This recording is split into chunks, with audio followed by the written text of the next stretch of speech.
Let's just talk a little bit about the macro perspective. And I want to go back to your previous role, the fact that you were such a star at raising funds for still private companies, startups.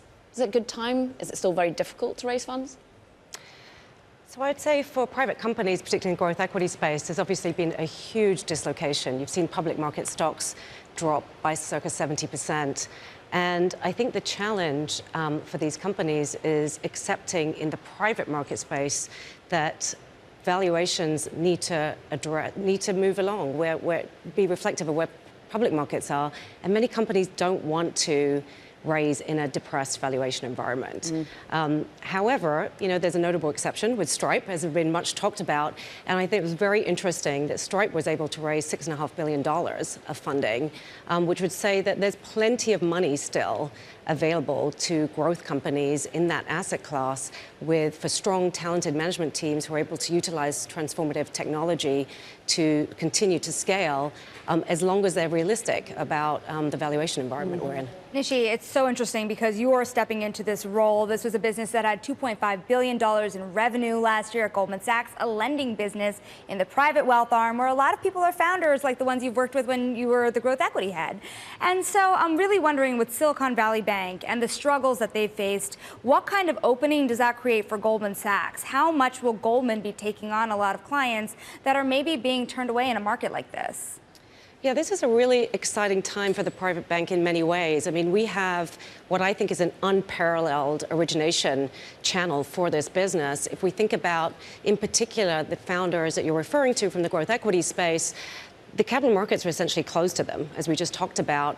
And if they don't want to take these depressed valuations in the private markets, life happens for individuals, for entrepreneurs. They may have a tax bill upcoming, they may have a house purchase, they may be going through a divorce.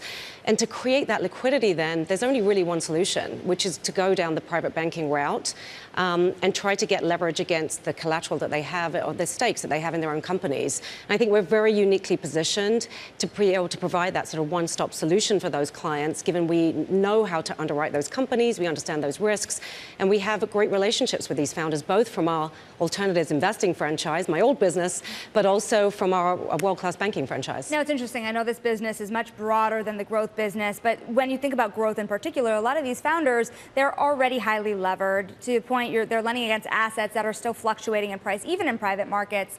What are the risks that you at Goldman are not willing to take? What is too risky to lend to? I think it really is very situation specific. So as you rightly mentioned, we're very focused on leverage embedded within the companies themselves. So if you're looking to the company to take as collateral, we're very focused on shallow preference stacks, so where there isn't a lot of leverage on those companies. Also really sustainable unit economics. So a lot of that is driven by stage of company and the ability to sort of navigate through this cycle. And there'll be things we'll be looking to have the company cut costs appropriately. Is there a path to profitability over time? Is there an exit on the horizon within a near-term time frame? I think those are some of the types of things we'll be looking for when we have these conversations.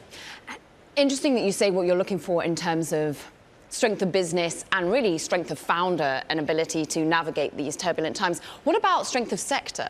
At one point it was all about crypto, now it's all about artificial intelligence. Are you that specific, or do you actually step back and say, no, we cannot be as granular as which particular area of technology, which particular area of innovation, or indeed just business building that your founders are in? Yeah, historically, in the growth equity franchise in particular, we really place a huge emphasis on recurring revenue types of businesses, which were really primarily in the enterprise software space. There's a nice visibility of revenue stream that comes with those types of businesses. And so I think those are always preferred from a lending perspective, because you want that visibility of revenues, but it's not always, we're going to have to service our clients' needs wherever they come. And so I think we'll be flexible and open-minded around that. Nishi, hello from San Francisco.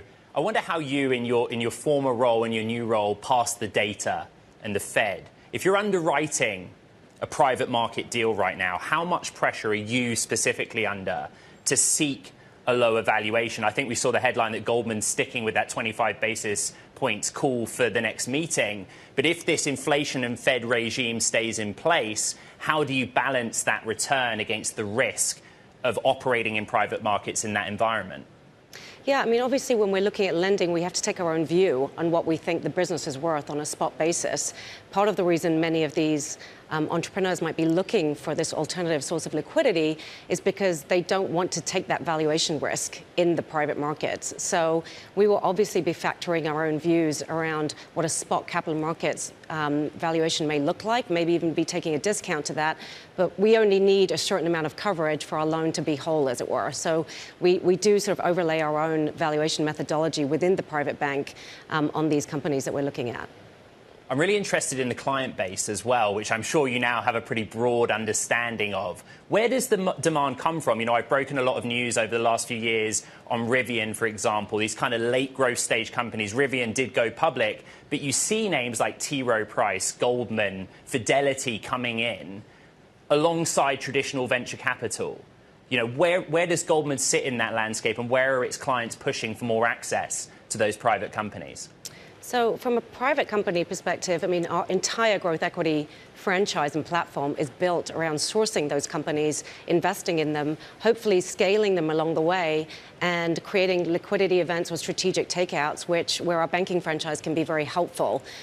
So we are, and you know, I would say what we've really seen over the past 18 months is a bit of a retrenchment of the growth equity tourists. And in fact, this is a great time as a growth equity investor. If you have dry powder and have some patience, we think that this will be a great opportunity to be able to continue to invest in world-class companies, given the valuation environment is so rapidly changing. I want to talk about valuations a little more here, because you did work on Stripe. That was pretty fascinating, $4 billion fundraise, and a lot of money came from Goldman's own private clients, high net worth individuals. But there was a down round that was associated with a lot of this. Have we hit rock bottom when you look across the industry? Do we have more to go when you look at these growth names and how much further down the valuations are headed? I think Stripe's just a fascinating example, because I think they really bit the bullet and did the right thing for the capital structure. They recognized the environment we were in, and they wanted to be able to create enough incentives for retention for the employees to be able to continue this journey, this growth journey, even at reduced growth rates, which perhaps you could argue are more durable than the hypergrowth that they'd been experiencing at the peak of the pandemic. In terms of actual valuations, I think what you're seeing is many companies hoping to survive this period by managing costs and expenses and just preserving as much cash as possible at the expense of growth to not have to test the valuation environment. And so I think as an investor, you're hoping that what Stripe will do is unlock more down rounds so that you can actually help recapitalize these companies on the next leg of their journey. We haven't seen that yet. Do you think also that we are indeed in a credit crunch? From somebody that's entering this lending business here, the reality is it's not just Silicon Valley Bank. The reality is that there are investors that are under pressure. Some of the folks that would have gotten into things like Stripe, they are under pressure. Do you think that there's going to be a lot more pain when companies go out there and look for more capital ahead? Yeah, I think there's no doubt that we are in a much more challenging macroeconomic environment, and you know, you're seeing credit contraction, as you rightfully said. But we're at the very early innings of the credit cycle. You know, you're seeing pockets of pain most prevalently right now in commercial real estate. There's been a lot of press about that, office buildings in particular. So I think we're paying particular focus to clients that have large exposure, debt exposures to that asset class. But I think this is going to be an environment where there's huge opportunities. I mean, you're already seeing in public fixed income markets, you're able to earn yields wider than I've seen for the last 15 years for the same credit risk. That will reflect in private markets too.